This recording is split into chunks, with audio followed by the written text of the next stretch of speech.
हम लोग पिछले 3 वीडियो में यह देख चुके कि विज्ञान और आध्यात्म दोनों एक धरातल पर मिलते हैं।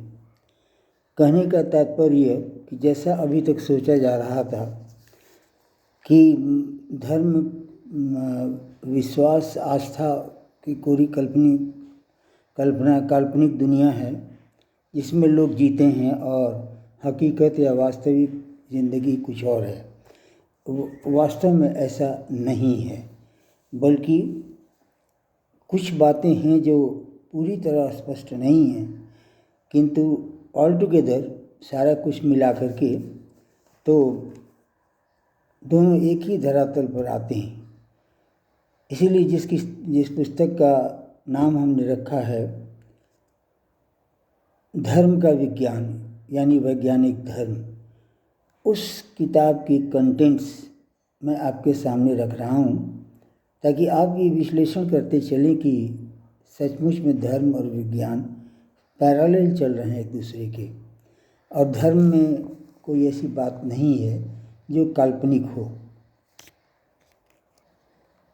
तो हम लोग वीडियो शुरू करें इसके पहले आपसे एक संदेश देंगे। आपके लिए एक संदेश लाए हैं, आपसे एक गुजारिश लाए हैं और बाकी आपसे कहने की बहुत सारी बातें हैं।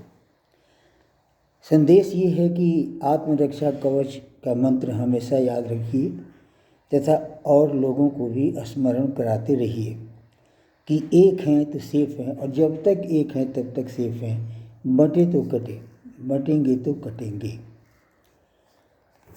जय श्री राम। और दोस्तों, गुजारिश है आपसे कि मेहरबानी करके इस चैनल को सब्सक्राइब कर दीजिए तथा इस वीडियो को लाइक और शेयर ज़रूर कर दीजिएगा। हम इसके लिए आपके आभारी रहेंगे। तो दोस्तों, विज्ञान की दृष्टि से भी हम लोग वहाँ आ गए हैं जहाँ से एक गहरी डुबकी लगानी है विज्ञान के सागर में। उसे समझना है, उसे जानना है, उसे सीखना है। और इधर सनातन का भी वो चैप्टर हमारे सामने है जो हमें सूक्ष्म से सूक्ष्म अनुभूतियों की तरफ ले जाएगा, हमें बताएगा। आइए पहले धर्म से शुरू करते हैं ताकि विज्ञान उसके बाद आपके सामने रखेंगे तो ये शायद किया जा सके कि ये कितना अप्लाई कर रहा है। तो आइए पहले दर्शन की बात जानते हैं। पहली बात शुरू करने के पहले कि दर्शन क्या है। तो दर्शन तो वैसे एक शास्त्र का नाम है दर्शन, लेकिन दर्शन एक विधि भी है कि जिस चीज़ को आप आँखों से नहीं देख सकते उसे अनुमान से एवं ज्ञान से स्पष्ट देखने की विद्या को दर्शन कहते हैं। वैसे दर्शन शास्त्र दोस्तों, मतलब सनातन का दर्शन शास्त्र 6 प्रकार का दर्शन है। वो है न्याय, वैशेषिक, सांख्य, योग, मीमांसा एवं वेदांत। न्याय दर्शन जो है वो ज्ञान तथा तर्क पर आधारित है दोस्तों। वैशेषिक दर्शन जो है वो पदार्थ, उसके गुण तथा परमाणुवाद के सिद्धांत पर वो सृष्टि की व्याख्या करना चाहता है। सांख्य योग के बारे में हम बाद में बात करते हैं, योग के बारे में भी हम बाद में बात करते हैं। 2 दर्शन। तीसरा है मीमांसा जो वेद और कर्मकांड पर विशेष के बारे में विशेष बातें बताता है। और वेदांत मतलब वेद उपनिषद पर आधारित ब्रह्म का स्वरूप। ये हुए दोस्तों दर्शन। उसी तरह से वाद होते हैं। वाद वाद 5 वाद होते हैं, जिसमें नीचे से ऊपर की ओर चलें, यानी प्रिमिटिव के बाद दूसरा, उसके बाद दूसरा। तो पहले शुद्धाद्वैतवाद था, उसके बाद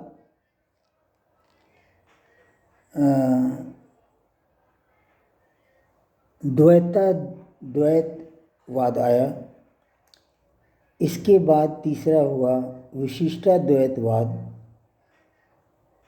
चौथा हुआ द्वैतवाद एवं पांचवा हुआ अद्वैतवाद। अद्वैतवाद का सारांश होता है कि केवल ब्रह्म और किसी चीज़ का कोई अस्तित्व नहीं। अब दर्शन के नाम पर दोस्तों इसके यहाँ हमें बात करनी थी ये कि सांख्य दर्शन तथा योग दर्शन और द्वैतवाद, इन तीनों की एक प्रामाणिक पुस्तक है श्रीमद् भागवत गीता, और उसमें जिस दर्शन के आधार पर बातें बताई गई हैं वो मूलतः इन्हीं पर है। सांख्य योग का दर्शन क्या है दोस्तों कि वो पूरी सृष्टि में कुल 26 तत्वों को पहचानता है, या सृष्टि को 26 तत्वों में बांट दिया, 25 तत्वों में बांट दिया है। और ये संख्या जो है ना, इसके कारण इसका नाम सांख्य योग पड़ा। और यही 25 तत्व जो हैं वो पूरी सृष्टि की रचना करते हैं, तथा इसमें 3 तरह के गुण, रजोगुण, सत्वगुण, रजोगुण, तमोगुण, ये तीनों गुण अलग अलग स्तर पर अलग अलग क्रिया उत्पन्न करते हैं, परिणाम उत्पन्न करते हैं, फिर बंधन उत्पन्न करते हैं। ये हो गया दोस्तों सांख्य दर्शन।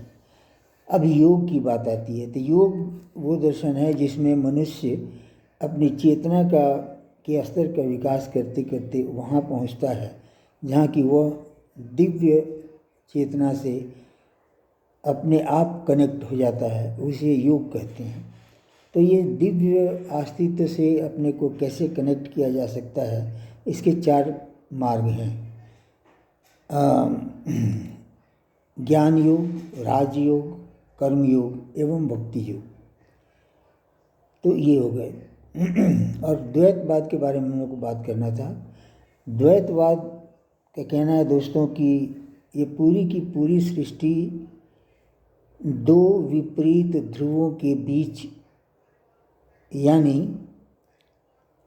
आत्मा परमात्मा, नर नारायण, समष्टि व्यष्टि, देव दानव, पुरुष स्त्री, अमीर गरीब, दरिद्र समृद्ध, अंधेरा उजाला, दिन और रात, सुबह और शाम, ऊपर और नीचे तथा बाएं और दाएं, इस तरह के अनगिनत विपरीत ध्रुवों के बीच अवस्थित है हमारी यह पूरी सृष्टि। इस सृष्टि में अगर कोई एक प्रकार का चीज़ है तो उसके जस्ट अपोजिट भी दूसरा कोई चीज़ जरूर कहीं ना कहीं होगा। हम लोग यही जिक्र कर लें इस बात का, द्वैतवाद का, या फिर उस प्रसंग में हम लोग बात करते हैं। तो दोस्तों आइए इन तीनों का वर्णन जो गीता भी करता है। ये दर्शन मानव शरीर, मानव के बारे में बताते हैं कि ये 3 तरह का शरीर होता है। एक कर्म शरीर, यानी भौतिक शरीर जो विभिन्न कार्य करता है। दूसरा मनमय शरीर, यानी मन जो इस पूरे शरीर को चलाता है। और तीसरा है कारण शरीर।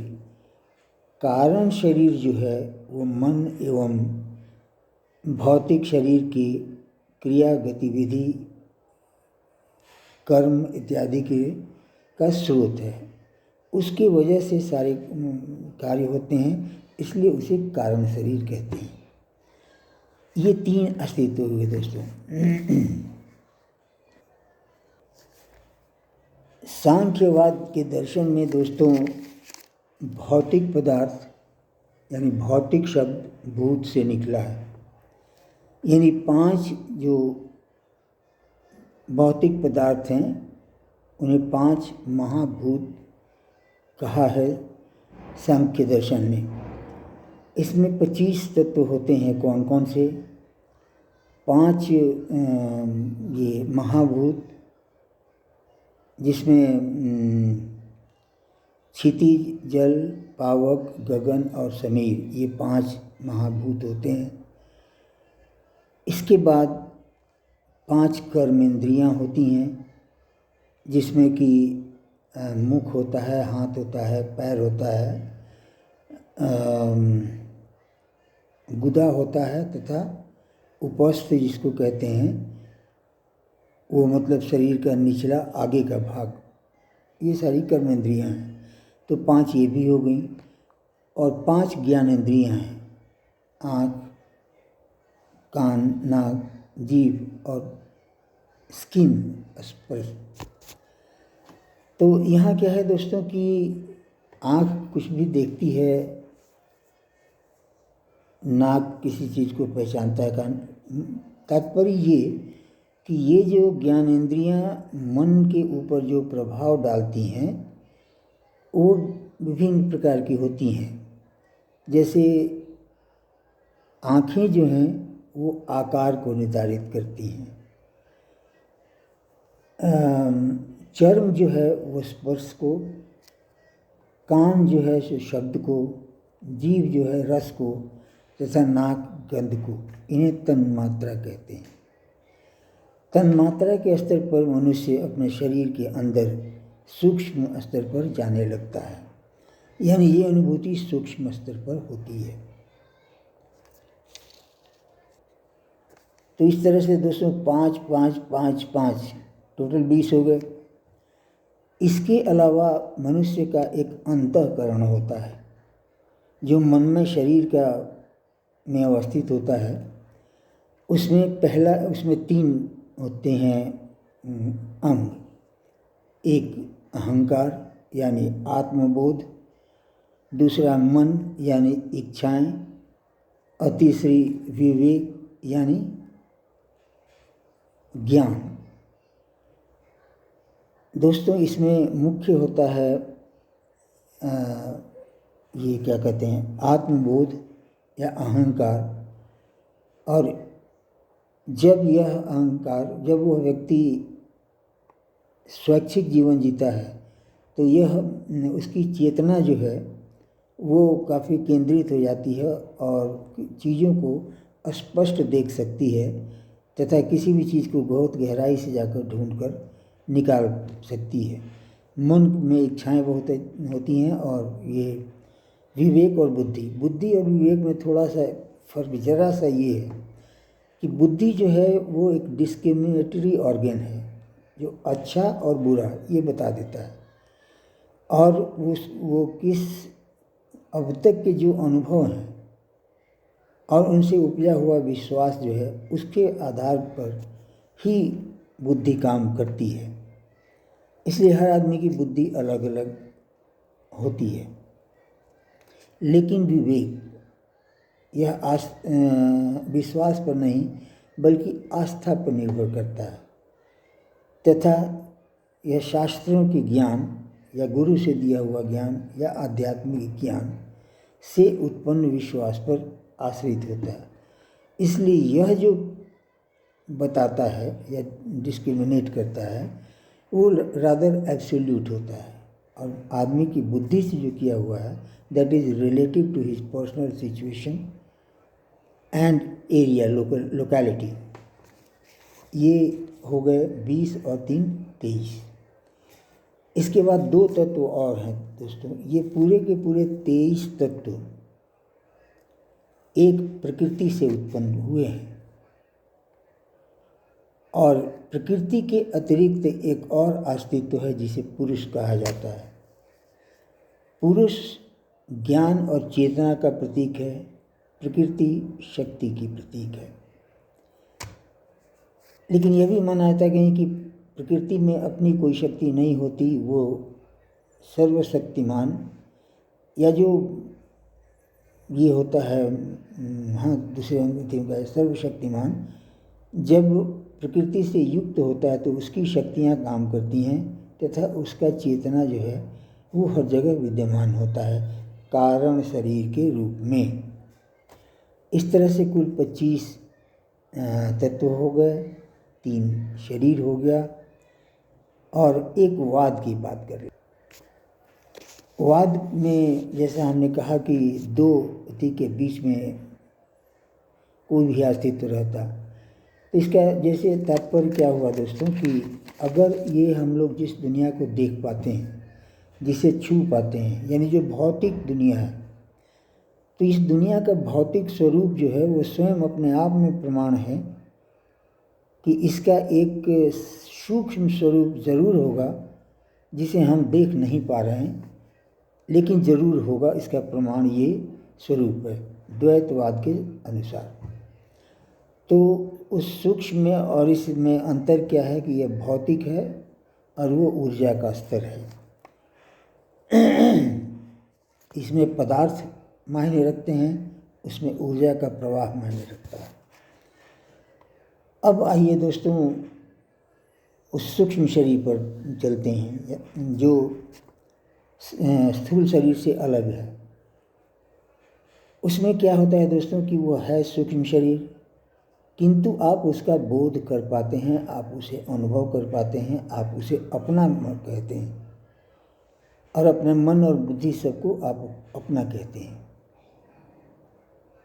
एक यह अस्तित्व है। इसका अर्थ ये हुआ कि एक और अस्तित्व ऐसा होगा जिसमें ऊर्जा का प्रवाह भी बहुत महत्वपूर्ण बात नहीं होगी और जिसे आप अनुभव नहीं कर सकते, यानी आप किसी भी तरह से उसका बोध नहीं कर सकते, उसके बारे में आप जान सकते हैं। तो फिर आप कहेंगे कि ये प्रमाणित कैसे है कि यह सच है? ऐसा होता ही है, इसलिए प्रमाणित है कि इसके परिणाम जो हैं वो पूरे के पूरे वास्तविक होते हैं और इन परिणामों के उत्पन्न होने का एक नियम है, बस बीच में वो तत्व जो है वो अगम अज्ञात है, लेकिन उसके कार्य करने की एक शैली भी है। उस शैली से आप अपने मनानुसार काम भी ले सकते हैं, किंतु आप उसे देख नहीं सकते हैं, उसका बोध नहीं कर सकते हैं, उसका अनुभव नहीं कर सकते हैं सामान्य परिस्थितियों में।